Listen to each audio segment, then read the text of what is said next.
Ramai student ingat simpanan emas ni untuk orang yang dah bekerja je, tapi realitinya waktu tengah belajar ni lah sebenarnya waktu terbaik untuk kita mula menyimpan. Bukan sebab gaji besar, tapi sebab komitmen masih lagi rendah.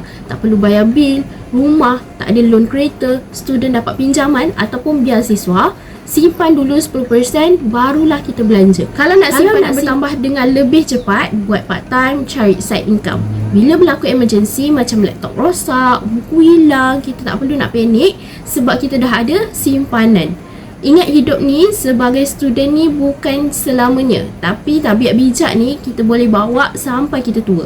Bagi yang selalu simpan duit tapi selalu juga bocor, boleh belajar untuk simpan emas. Tak perlu bajet besar untuk mulakan simpanan emas. Ada sahaja 100 dah boleh mula melalui akaun Emas Gap Public Gold. Akaun Emas Gap ni tak ada komitmen bulanan, maksudnya tak wajib pun nak menabung setiap bulan. Bagi yang dah bersedia, boleh terus kontak saya akan bimbing tuan-puan sebaiknya.